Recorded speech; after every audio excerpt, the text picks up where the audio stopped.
Today is going to be a fantastic day. You know how I know that it's going to be a fantastic day? Because today I finally have something in my possession that I have been waiting on since it was first put into my hand at SHOT Show this past year.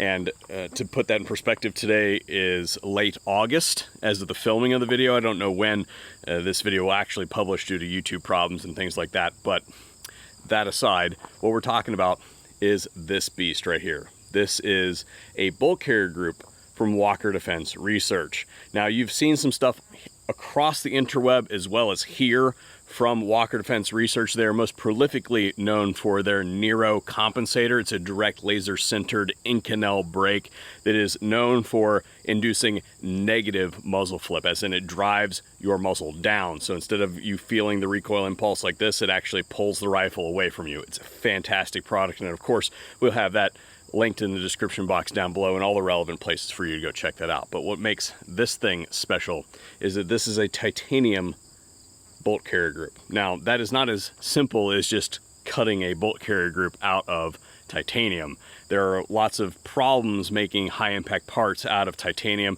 that Walker has addressed. Those complications aside, what makes this thing special is, I'll put it to you like this.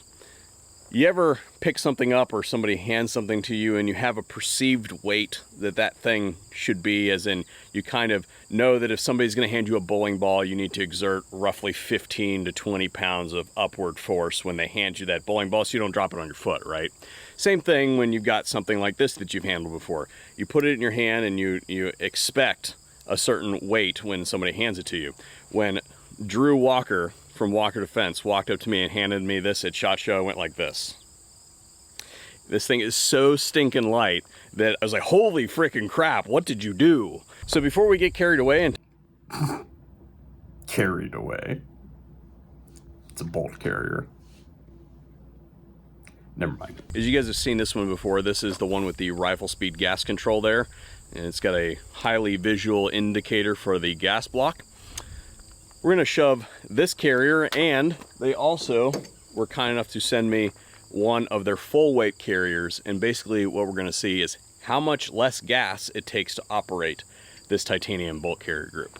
So how we're gonna do this is I've put in the full weight Walker Defense carrier, and I have set this gas block to a position that I believe will be less than it needs to operate, and then we're going to walk it up. One could even say that we're walking up the walker. I really gotta stop. So we are currently on setting 6.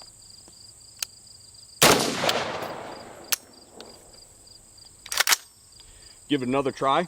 Did not put it in. It looks like it ejected it though.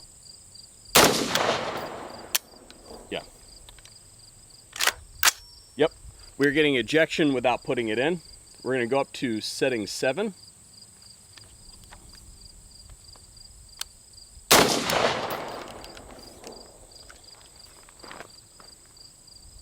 Okay, that's indicative of it not getting far enough back to properly strip the round off, so we've got to clear that out. Oh, just hit myself in the solar plexus. Now position 8. I think we're gonna get to work this time.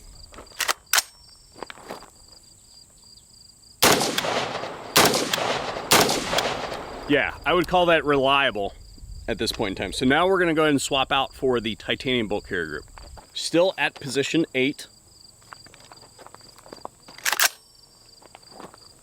I expect this to work. As expected. Let's go down to position 7. Position 7.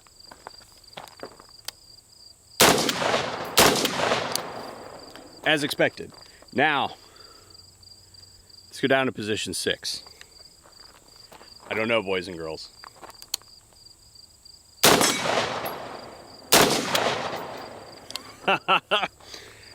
Can I go down to 5? Oh, I don't know.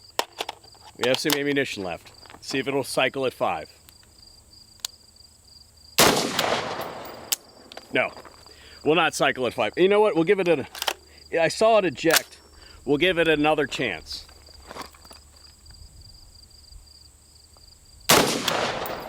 No. The answer is 2 notches less. All right, Kurt, cool story, bro, but who cares? And why is this important? Well, whenever you talk about recoil impulse, there are a few characteristics that come up, but for the most part, the conversation is dominated by reciprocating mass. And reciprocating mass on an AR, for all intents and purposes, is this section of masses and what's contained in the recoil system back here in the buffer tube. So you might say, well, okay, Kurt, well, you've already demonstrated that you can adjust the gas block down, and that'll reduce the gas input into the system, reducing the recoil. And why not just remove some weights from the buffer system? Because that would be much more cost effective than buying an enhanced bolt carrier group made out of titanium, right? Well, yes, except for there's some reliability issues with removing weights from the buffer. And there's two of which I will speak specifically on. The first is the concept of spring preload. So for a spring to work optimally, it has to have a certain amount of load on it at the beginning. This is the concept of preload. You also have it in your muscles, and this also works with like elastic materials as well, but we're talking about springs here. You have to have a certain amount of mass on that spring when it starts, or it's not going to function as efficiently as it could. And again, when we're talking about the carrier in like this position, we consider the reciprocating mass as one reciprocating mass for calculation purposes, and the amount of error involved in that is negligible. But when we're talking about back here, when the spring just starts getting going, at that point in time, we are very seriously concerned about how much mass is in front of that directly connected to the spring. Also, there is a minimum amount of weight that must be contained in the whole operating system to overcome this. Now you can help that a little bit by having some movement in your magazine well. That's one of the reasons that I'm not particularly a big fan of things like the PMag, because it depletes a fair amount of that extra play that is supposed to be in there, and that helps with the frictional force that exists between the cartridge and the magazine lips, particularly when the magazine is all the way full, because you have another preload on that spring that is pushing it up against there and creating that frictional force. One thing that I wanted to make sure that I drove entirely home is that a titanium bolt carrier group is not simply a drop-in upgrade. You either have to have integrated and adjustable gas block or have built the rifle from the ground up around a titanium bolt carrier group. Because if you were to just drop this into your stock gun without any adjustment capability, then you're probably going to actually increase your recoil because you've decreased the reciprocating mass. That means that the carrier speed is actually going to be much higher, meaning that it is more likely to bottom out on either your receiver extension or your lower receiver, and that's going to cause that inertia to come to a complete stop. It's kind of like the concept of an open bolt machine gun. You never want that mass to actually land. Now, normally around this time, what I would do is issue some kind of critique.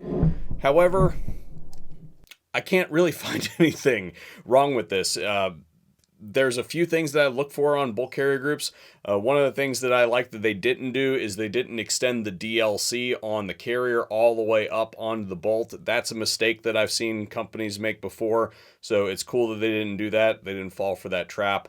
And the other thing that I would say about this is they didn't skeletonize it. That would be dumb. And if you look at the staking on this thing, they have used some really aggressive bolt heads on this to make sure that that smoosh on the staking actually is effective. So that was one of the first things that I noticed, in addition to the weight on this thing, was what they did there. So if you're looking for a premium upgrade, then you should definitely give these guys a look. Special thanks to Walker Defense for submitting this for testing.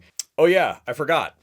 Does it actually work? Yes, it does. It operates by reducing the required gas input. And if you look at this thing in something, when you go cyclic, it's more like an MP40 than it is a M16. So this carrier speed has been drastically reduced, which I like to see. less wear and tear, less gas input required. So yeah, it works.